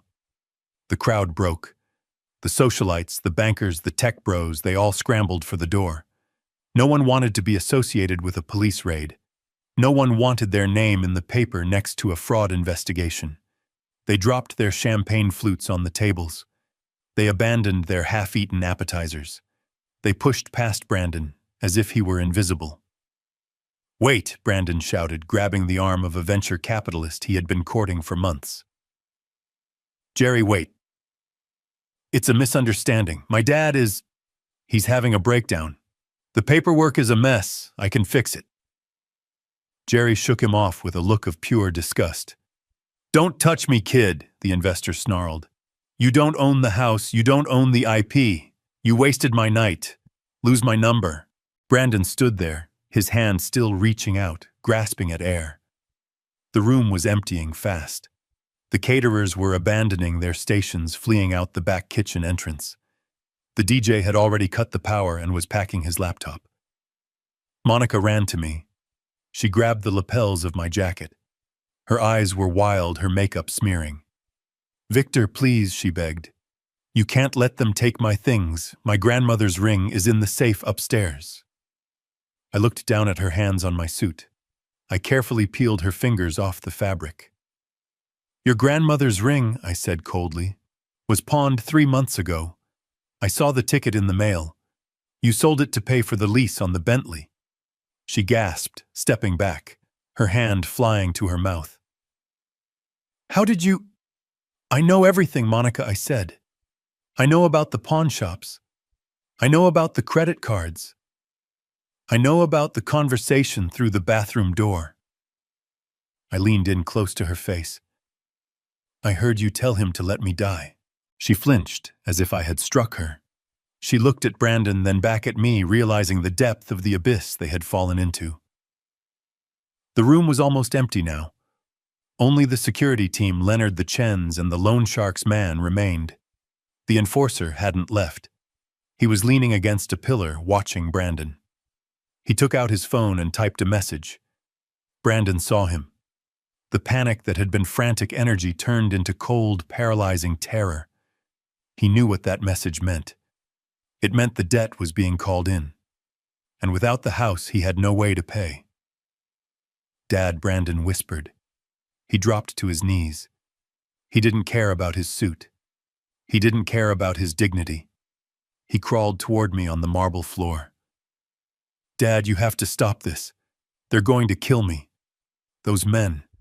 The loan. If I don't have the house..." I looked down at my son. He was weeping. Snot ran down his nose. He looked pathetic. He looked like the child who used to come crying to me when he broke a neighbor's window. But this wasn't a broken window. This was a broken life. "I warned you," I said. "I told you for years to build something real. I told you to work. But you wanted the shortcut. You wanted the appearance of wealth without the labor." I crouched down so I was eye level with him. "You locked me in a bathroom for 4 days, Brandon. You deprived me of water. You debated whether to call an ambulance or a hearse. You didn't just break the law.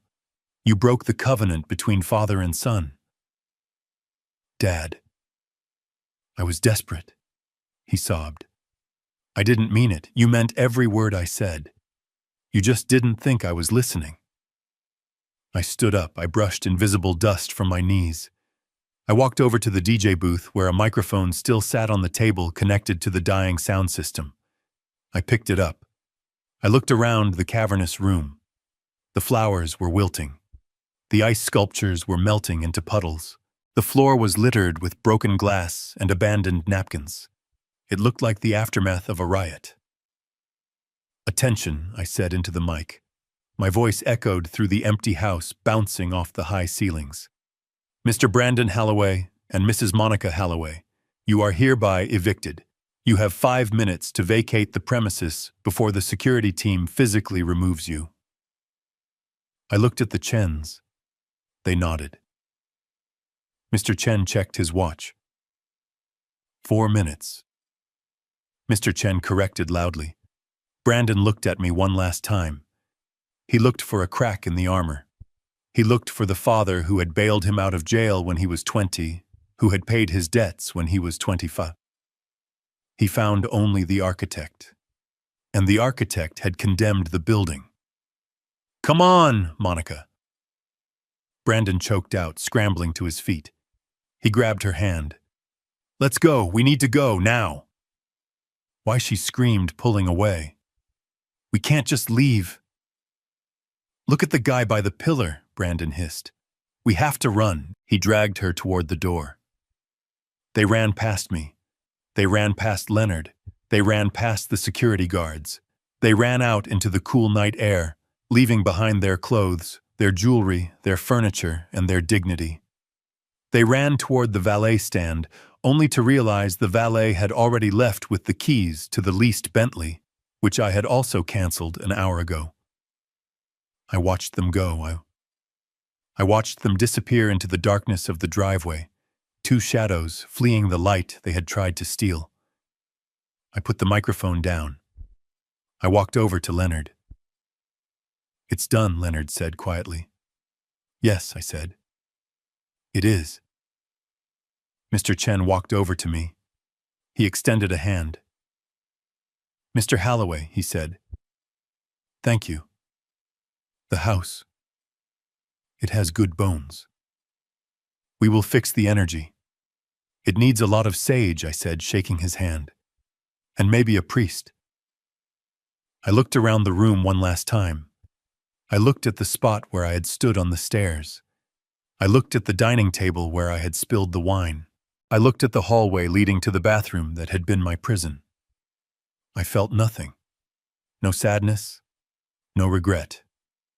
Just a clean, hollow silence. The silence of a debt paid in full. I turned to Leonard. "Is the car ready? It's waiting," Leonard said.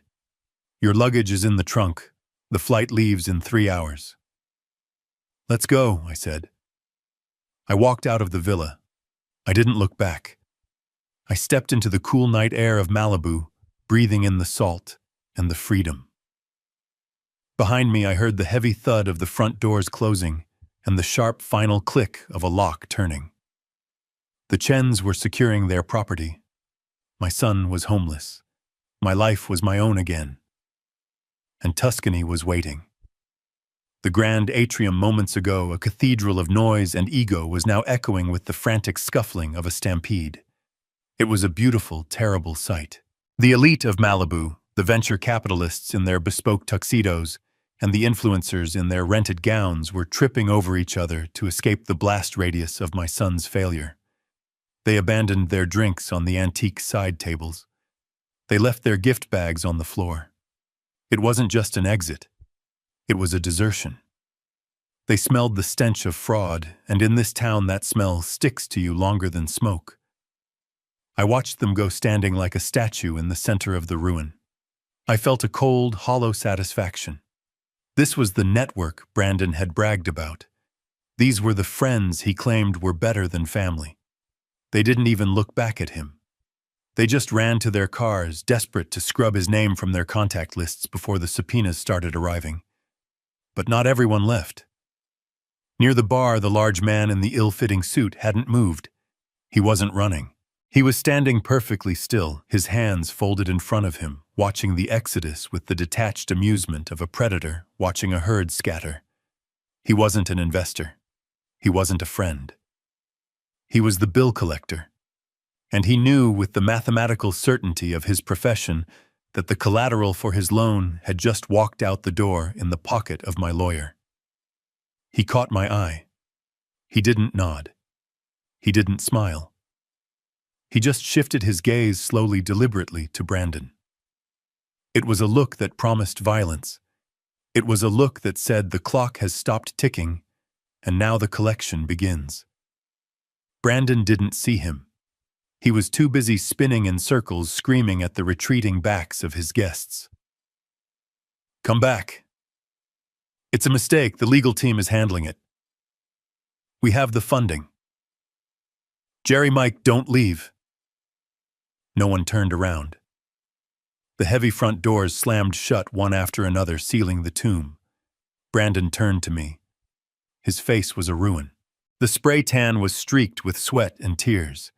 His eyes were wild, manic, unable to process the reality crashing down on him. He looked at the security guards methodically ushering the last stragglers out. He looked at the Chen family, who were already pointing at the walls, discussing which art to remove. Then the shock broke, replaced by a surge of pure, entitled rage. He charged at me. "What did you do?" he screamed, his voice shredding his throat. "What the hell did you do?" He stopped inches from my face, his hands clenched into fists at his sides. He wanted to hit me. I could see the impulse twitching in his muscles, but he didn't dare. Not with the security team watching. Not with the Iron Architect standing tall in his armor. "You're insane," he yelled, spitting the words at me. "You're senile. You can't sell this house. It's mine. I built this life. I built this brand. You gave it to me." I looked at him. I looked at the man who had spent 35 years taking and taking, convinced that the world owed him a living just for existing. "I didn't give you anything," I said, my voice low and hard. "I lent you a stage, and you used it to perform a tragedy." "No. This is my home," he shrieked, stamping his foot like a petulant child. "My name is on the—" "Your name is on nothing," I cut him off. "Your name is on the utility bills. Your name is on the junk mail. But the deed, the title that belonged to Terra Firma Holdings, and I am Terra Firma." I reached into the inside pocket of my jacket. Brandon flinched as if expecting a weapon. In a way it was. I pulled out a folded piece of paper. It wasn't a contract. It wasn't a legal notice. It was a cashier's check. I unfolded it slowly, deliberately, smoothing the crease with my thumb. I held it up. The overhead lights caught the holographic watermark, shimmering green and gold. "Look at it, Brandon," I commanded. "Read the number." He stared at the paper. His eyes darted across the line. $6,500,000. It was the net proceeds from the sale minus the rush fees, the taxes, and the payoff of the existing mortgage I had carried. It was a fortune. It was enough money to start 10 legitimate businesses. It was enough money to retire on an island. It was enough money to save his life. "This is the house," I said. "This is the roof over your head. This is the view of the ocean. This is the marble floors and the high ceilings. It's all right here on this piece of paper." Brandon reached for it. His hand shot out a reflex of pure greed. "Give it to me," he gasped. "Dad, give it to me. I can fix this. I can pay them off. I can buy it back." I pulled the check away, tucking it back into my pocket. "No," I said. "You can't." "Why?" he wailed, falling to his knees again. "Why are you doing this to me? I'm your son, because for 10 years I let you live here," I said, looking down at him. "I let you pretend you were a king because I hoped, I prayed, that if I gave you the environment of success, you would eventually find the substance of it. I thought if I removed the struggle, you would use your energy to build." I paused, letting the silence of the empty room amplify my words. "But you didn't build, Brandon. You rotted. You became soft. You became entitled. And 4 days ago, you became a monster." I stepped closer, forcing him to look up at me. "You locked me in a bathroom," I whispered. "You cut off the water. You listened to me begging for help, and you laughed. You talked about my death as a line item on a spreadsheet. You were willing to let me die of thirst just so you could keep pretending for 1 more month." "I didn't mean it," he sobbed, grabbing at my pant leg. "I was stressed. I was scared. We are all scared." I shouted, my voice finally breaking the calm facade, echoing like thunder. "That is not an excuse for parricide." I yanked my leg away from his grasp. "I intended to leave this house to you, Brandon. It was in my will. It was in the trust." When I died, all of this would have been yours. The millions, the property, the legacy. All you had to do was wait. All you had to do was be a decent human being. I patted the pocket where the check lay against my heart. But 4 days in the dark gave me a lot of time to think. It gave me a lot of time to reevaluate my investments. And I realized that leaving this money to you wouldn't be a gift. It would be a weapon. It would only feed the sickness that is eating you alive. I looked over his shoulder at the enforcer. The man had pushed off the pillar. He was walking toward us. He moved slowly, heavy steps that vibrated the floor. He didn't look at me. His eyes were fixed on Brandon. "I'd rather burn this money," I said, my voice dropping to a cold, final register. "I'd rather shred this check and swallow the pieces than use a single cent of it to bail you out of the hell you created. I'd rather sell my home for a loss than let it shelter a man who would kill his father for a loan." "Dad, look behind you," Brandon screamed, seeing the man approaching. "That guy. He's going to hurt me. You have to help me. You have the money. Just pay him." I turned. I looked at the enforcer. He stopped 10 feet away. He nodded at me, a gesture of respect from one professional to another. He knew I wasn't the mark. He knew I wasn't the debtor. I turned back to Brandon. "I don't have to do anything I said. I am not your bank. I am not your safety net. I am the victim of your crime.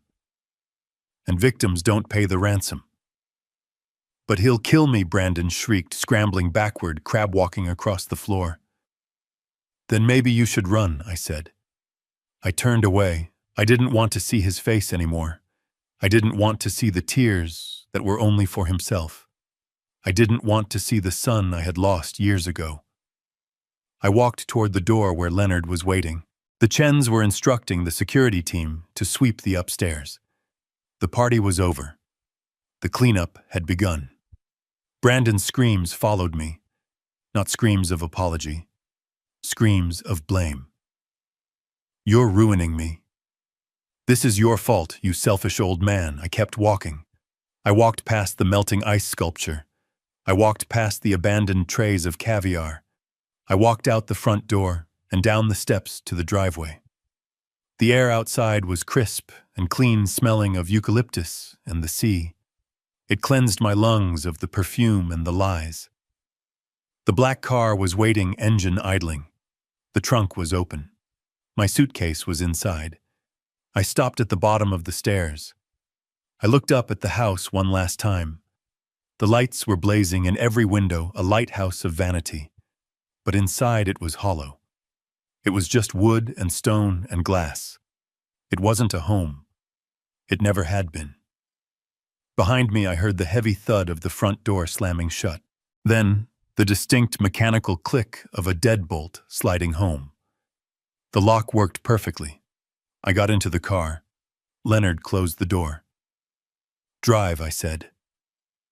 As the car pulled away, I didn't look back at the driveway where my son was presumably trying to explain to a very angry man why he was homeless and broke.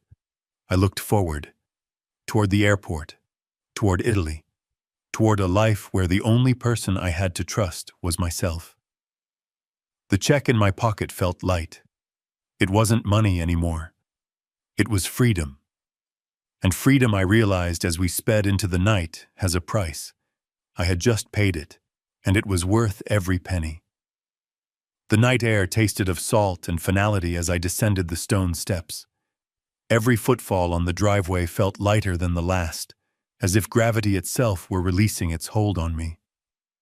Behind me, the villa glowed like a tomb, a mausoleum of ambition that had swallowed my son whole. I didn't need to turn around to know what was happening inside. I could feel the frantic energy of the collapse, the desperate phone calls being made, the realization that the safety net had been set on fire. The Blacktown car was waiting at the curb, its engine purring, with a low, steady rhythm that sounded like escape. The driver, a man Leonard had vetted personally, stood by the open rear door. He didn't look at the house. He looked at me, his expression professional and blank. He saw a man leaving a party early. He didn't know he was witnessing a man leaving a life behind. I reached the car. I saw my leather valise on the seat. It contained my passport, the deed to the vineyard in Tuscany I had quietly purchased 6 months ago, and the burner phone. It was everything I needed. It was everything I owned now, or at least everything that mattered. I placed a hand on the roof of the car, ready to slide into the dark interior and vanish. But chaos, I had learned, rarely lets you leave without one last scream. "Victor, wait, please." The voice was shrill, tearing through the calm of the night. I paused. I didn't want to turn. I wanted to get in the car and close the door on this chapter forever. But I knew I had one last loose end to tie, one last message to deliver. I turned slowly. Monica was running down the driveway. She had lost a shoe. She was limping, her expensive gown torn at the hem where she must have tripped in her haste. Her hair, usually a helmet of perfect lacquer, was wild and windblown. Mascara ran down her cheeks in black rivulets, making her look like a tragic clown in a play that had gone horribly wrong. She reached me breathless and gasping, clutching her side. She grabbed my arm with claw-like fingers. Her grip was desperate, painful. "Victor, you can't go," she sobbed, her chest heaving. "You can't leave us like this. They'll kill him. Those men, they'll kill Brandon if we don't pay." I looked at her hand on my sleeve. I looked at her face. I searched for any sign of the woman I had welcomed into my family 5 years ago. I searched for the daughter-in-law I had tried to love. I found only a stranger who had walked past a locked bathroom door and laughed. "We were desperate," she wailed, reading the coldness in my eyes. "We didn't want to hurt you, we got in over our heads. The business failed. The loans piled up. We were drowning, Victor. We just needed a lifeline. We were Tung Kwa Hua Liu. We just needed the money to start over, Tung Kwa Hua Liu." Desperation breeds recklessness. It was a pathetic excuse. Desperation might make you steal bread. Desperation might make you lie. But desperation does not make you torture an old man. Cruelty does that. Greed does that. I gently but firmly removed her hand from my arm. "You didn't need a lifeline, Monica," I said, my voice soft but carrying the weight of a judge's gavel. "You needed a victim, and you chose me because you thought I was weak." I turned and got into the car. I sat on the plush leather, the smell of new upholstery filling my nose. I signaled the driver. He began to close the door. "No," Monica shrieked, throwing herself against the door, preventing it from latching. She pressed her face against the glass, her breath fogging it up. "Please, give us something, anything. You have millions, you can't leave us with nothing. We're family." Family.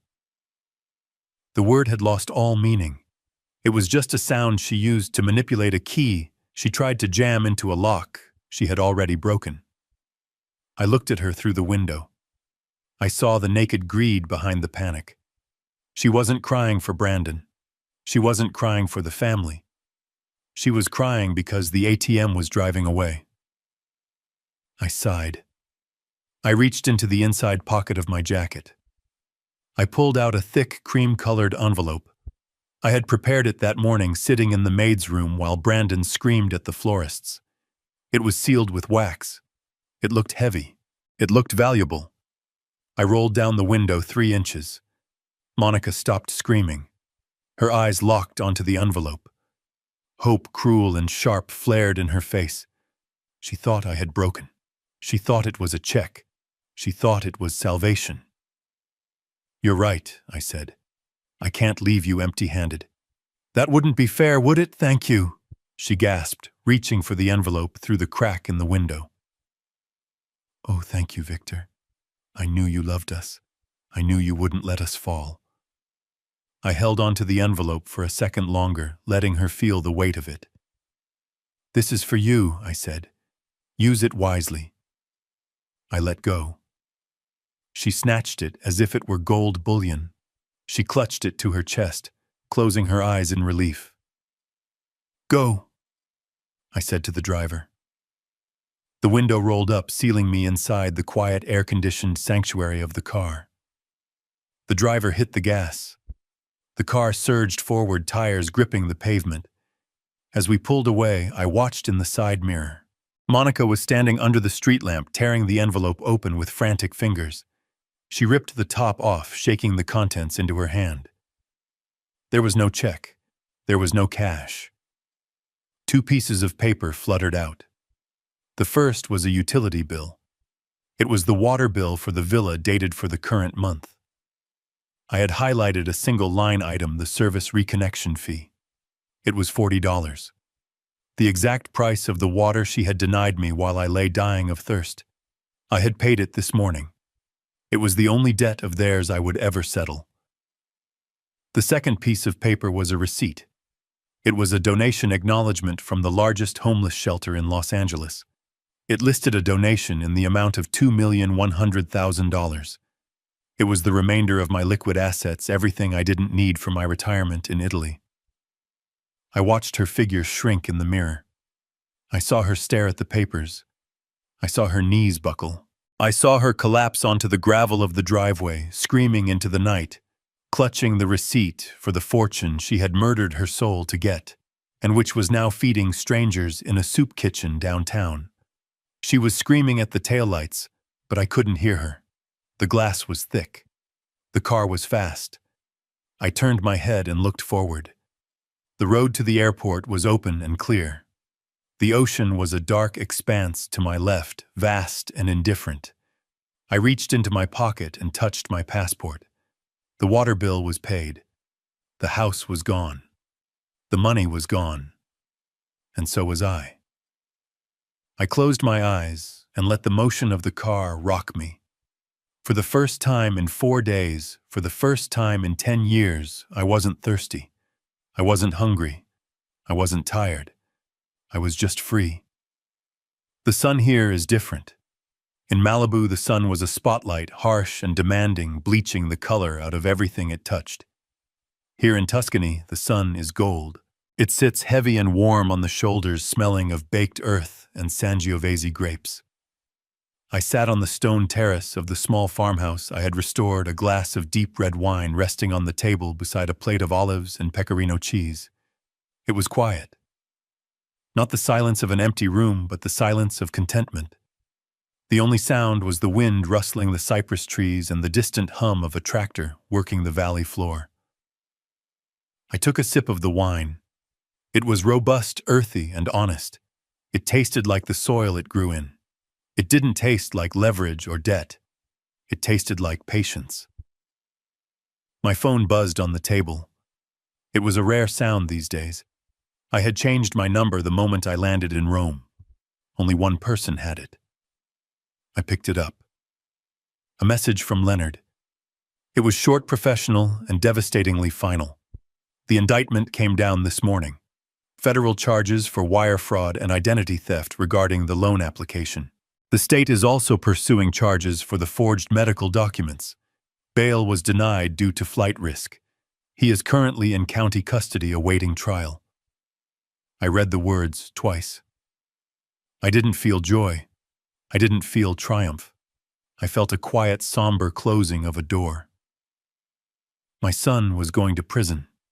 It was a tragedy, but it was a tragedy he had written, directed, and starred in. I was just the audience member who had walked out before the final act. There was a second part to the message. Monica filed for divorce yesterday. She cited irreconcilable differences. My source says she moved back in with her parents in Ohio. She took the dog but left the debts. I set the phone down face down on the stone table. The partnership of greed had dissolved the moment the money ran out. It was predictable. Parasites do not stick together when the host body dies. They scatter to find new blood. Brandon was alone now. He was facing the consequences of his entitlement in a concrete cell without his wife, without his house, and without his father to bail him out. I looked out over the rolling hills, watching the shadows lengthen as evening approached. For 40 years, I had built structures of steel and glass, thinking I was building a legacy. I was wrong. A legacy isn't what you build for people. It's what you build in them. I had failed to build character in my son, and perhaps that was my sin to bear. But I had refused to let his lack of character destroy the end of my life. I picked up the wineglass again, swirling the dark liquid. The light caught the ruby depths. It was simple. It was unpretentious. It was real. I thought about the champagne tower at the party. I thought about the crystal flutes and the hollow toasts to a fake future. I raised my glass to the setting sun, to the quiet valley, and to the empty chair opposite me that would never again be filled by someone who wished me harm. To freedom, I whispered to the Tuscan air. I took a drink. It was rich and complex, with notes of cherry and leather. Freedom, I realized as the warmth spread through my chest, tastes better than any champagne ever could. I finished the glass, watched the sun dip below the horizon, and for the first time in a long time, I looked forward to tomorrow. I spent a lifetime believing that providing for my son was the ultimate expression of love. I shielded him from the rain, never realizing I was robbing him of the ability to build his own shelter. My 4 days in that dark bathroom taught me a brutal truth: entitlement is a cancer that grows in the absence of struggle. We cannot buy the character of our children, nor can we purchase their respect. Sometimes the most loving thing a parent can do is close the checkbook and open the door to reality. I chose my dignity over my biological obligation, and for the first time in years, I am whole. If you believe that no one should ever sacrifice their self-worth for family, please hit the like button and subscribe to my channel for more stories of resilience.